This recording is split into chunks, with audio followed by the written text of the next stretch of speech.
pessoal, doutora Suzy Cordeiro passando aqui para falarmos um pouquinho sobre as diferenças entre transtorno mental e doença mental. O que é patologia, o que é comportamento, o que é personalidade, tudo isso para que a gente compreenda um pouquinho essas diferenças e consiga caminhar nos nossos conhecimentos ali na psicopédia. Vamos lá?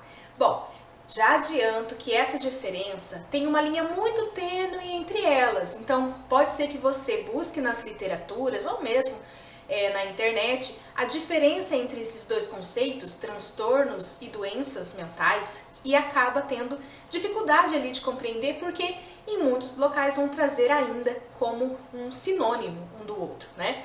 Mas se a gente pega ali nas literaturas dos manuais, né, por exemplo, o Manual Diagnóstico e Estatístico de Transtornos Mentais, que está em sua 5ª edição, e também o CID, que traz ali os códigos das doenças, a gente vai encontrar, inclusive, nesses dois locais, o que fala de transtornos mentais tem também as doenças mentais, e o que traz sobre as doenças, né, os códigos de cada doença, traz também os transtornos. Então, fica mesmo muito difícil de compreender, mas é possível, ok? Também gostaria de pontuar que essa diferenciação vem da área da saúde. Então, nós professores e nós psicopedagogos não temos a função de identificar transtornos e doenças e muito menos fazer um laudo sobre eles, ok? Mas a gente participa desses laudos, né? O professor ele muitas vezes é convidado a escrever uma carta para o neurologista, o psiquiatra, o psicólogo que está acompanhando esse sujeito que tem um transtorno, que tem a doença, para dizer como que é os aspectos do processo de ensino e da aprendizagem desse sujeito no local da escola, e também quanto o psicopedagogo, ele faz as avaliações das habilidades cognitivas, os diagnósticos psicopedagógicos que trazem como que é o processo de aprendizagem desse sujeito, com o transtorno, com as doenças ou independentemente desses dois fatores, ok? Então, a nossa participação, tanto quanto professor quanto psicopedagogo, é muito importante quando vai se fechar o laudo, mas nós não fazemos essa parte, a gente não fecha um laudo.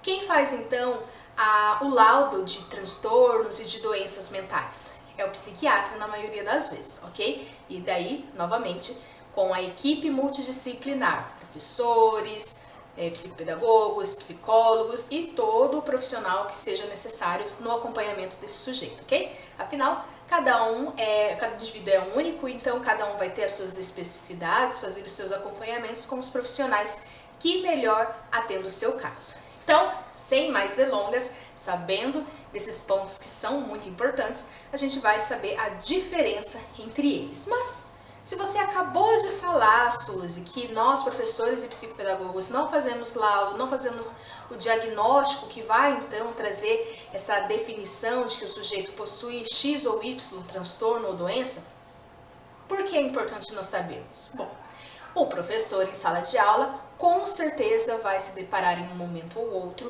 com crianças, adolescentes ou adultos, dependendo da faixa etária com a qual o professor trabalha, que possuem transtornos e ou doenças, principalmente mentais, como é o caso da nossa conversa de hoje. E o psicopedagogo, então, com certeza vai fazer em algum momento os trabalhos psicopedagógicos com essas pessoas, porque é comum ter ali as dificuldades de aprendizagem atreladas aos transtornos ou às doenças mentais, mesmo não sendo via de regra, como nós vamos ver aqui, ok?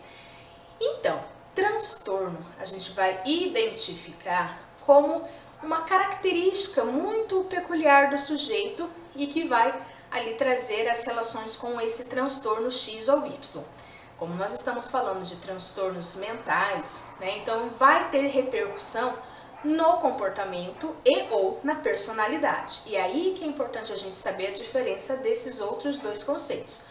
Comportamento, como vocês já viram ali ao longo desses dias que nós estamos falando sobre o movimento na psicopédia, o comportamento é a ação desses movimentos de uma forma racional, planejada, intencional, ok? Diferente do que acontece com os animais, que são ações e movimentos instintivos e irracionais. Nós, seres humanos, pelo menos é o que se espera, para ter essa diferenciação é que nossos movimentos e as nossas ações sejam racionais. E aí, então nós vemos ali o comportamento humano. E a personalidade? A personalidade é aquilo que nos define como seres, né? Seres humanos, seres humanizados. Algumas pessoas têm uma personalidade mais calma, mais tranquila, outras possuem uma personalidade um pouco mais difícil de lidar. Então, este é o ser, né? Não tem como a gente dimensionar muito as personalidades de cada um, porque vai dependendo de uma junção de fatores, tanto genéticos como sociais, né? O contexto em que esse sujeito cresceu, e o mesmo acontece com o comportamento, ok?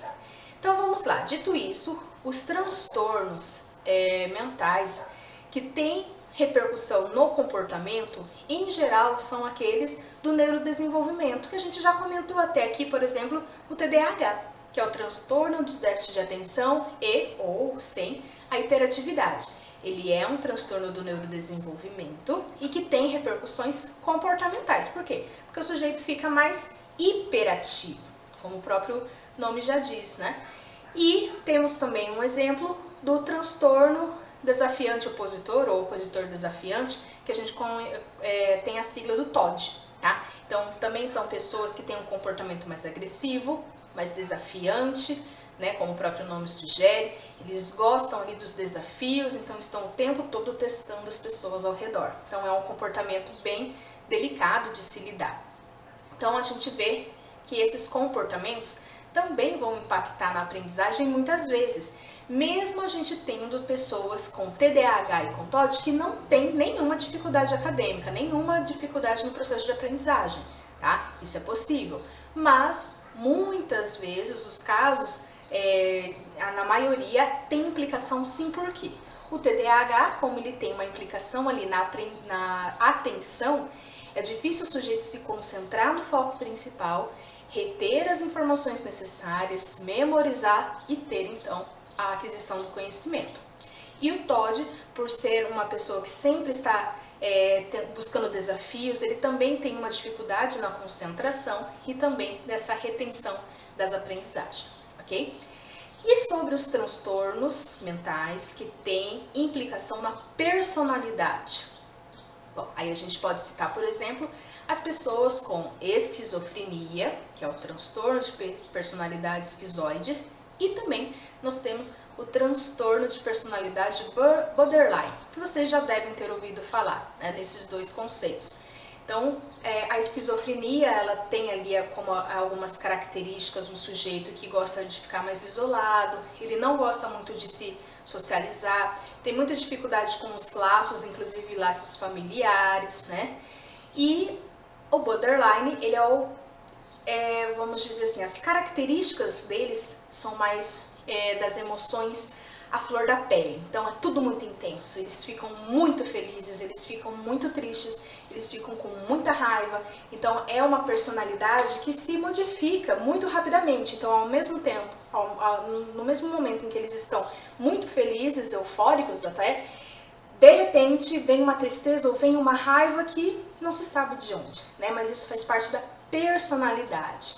E como faz parte dos transtornos, né, com implicação no comportamento e na personalidade, esses transtornos têm essas características que não são possíveis de mudar no sujeito. Eu não posso mudar a instabilidade ou a forma com que o sujeito com TDAH tem a sua atenção. Eu não posso modificar a forma como o sujeito com transtorno desafiante opositor lida com as situações. Como que eu vou fazer então? Eu vou, enquanto professor, acolher esses alunos, e o mesmo na esquizofrenia e no borderline. Eu não posso mudar essas características, mas eu posso fazer o acolhimento dessas pessoas enquanto eles estão nesses desafios dos seus próprios comportamentos e personalidades, até porque eles não têm culpa, né?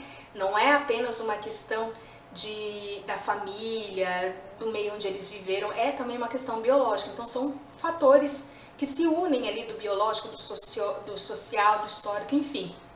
Né? Então eu não posso mudar isso, mas enquanto professor eu posso acolher, eu posso fazer uma conversa com a família, eu posso testar métodos de ensino que sejam adequados para aquele sujeito, com aquelas características e com os seus transtornos, né? E ir modificando até que eu consiga, de fato, promover o ensino para aquele sujeito de uma forma que ele tenha o seu processo de aprendizagem. E enquanto psicopedagogo, eu também vou fazendo esses trabalhos com as habilidades cognitivas que eles precisam desenvolver mais, né? E sempre em paralelo com a equipe multidisciplinar também. Nós, professores e psicopedagogos, não vamos atuar sozinhos, tá? Mas você disse que essas características não tem como a gente mudar.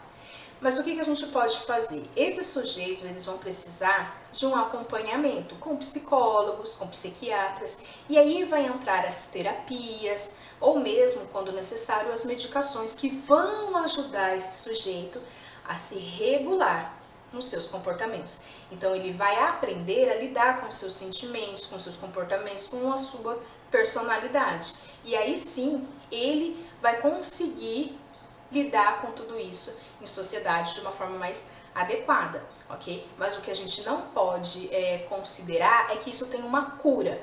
E aí entra a questão da doença. As doenças, a gente vai pensar sim num processo de cura. Então a ciência busca a cura para as doenças.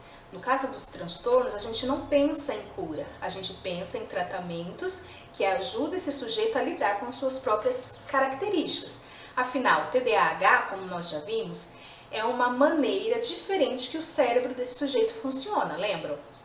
Então, eu vou ajudar esse sujeito, enquanto professor, enquanto psicopedagogo, a lidar com seus processos de aprendizagem dentro do seu transtorno de déficit de atenção e hiperatividade. O mesmo com TOD, e aí, se vocês quiserem, deixa aqui nos comentários se vocês querem que explane um pouco mais sobre o TOD, a esquizofrenia e o borderline dentro da visão psicopedagógica ou dentro da questão pedagógica, ok? Daí a gente faz mais postagens sobre isso ou até mesmo um vídeo aqui se precisar de uns detalhes maiores, ok?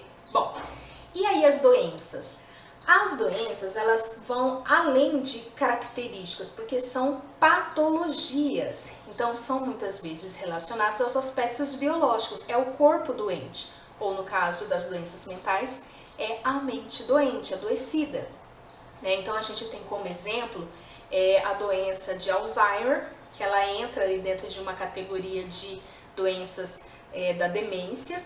É uma forma de demência, ela é degenerativa, ela é um processo que vai acontecendo muito lentamente e vai atacando ali células responsáveis por áreas cognitivas, como a memória, que é o que mais a gente vê, né? A pessoa vai perdendo a memória, inclusive de questões básicas, até chegar ao ponto de ela se esquecer como que se alimenta, né? Então, por isso que é muito triste e é uma doença que leva a óbito, infelizmente, tá?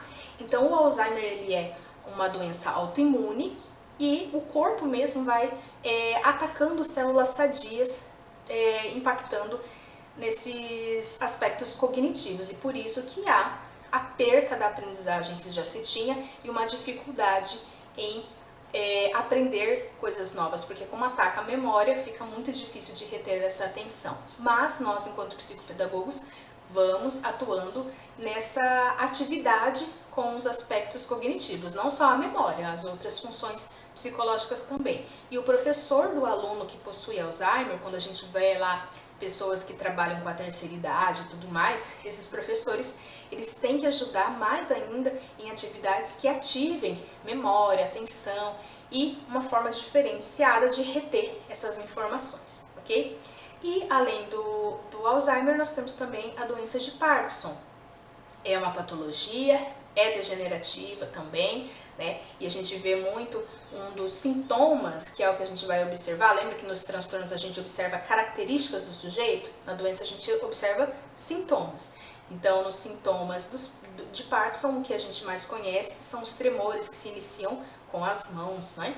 Então, a gente vê esses sintomas e aí a gente vê outros comprometimentos motores, até que se chega também aos aspectos cognitivos. Então, a gente também vai fazer um trabalho de reativação dos aspectos cognitivos com esses sujeitos, tanto quanto professor, quanto como psicopedagogo, ok?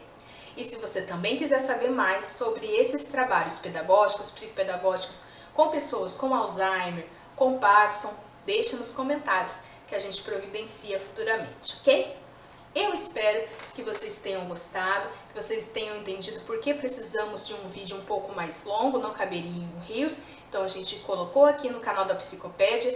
E mais dúvidas também pode deixar aqui nos comentários ou lá na nossa página @psicopedia.br, que a gente vai providenciar vídeos, stories, reels, o que vocês quiserem para sanar essas dúvidas. Afinal, a Psicopédia está aqui para isso, servir como um meio de pesquisa para você, do campo da pedagogia, do campo da psicopedagogia e para todas as pessoas. É uma forma de promover a informação de um jeito acessível para crianças, adolescentes, adultos e todo mundo que gostar de saber mais, ok? Eu fico por aqui, um forte abraço e até a próxima. Tchau, tchau!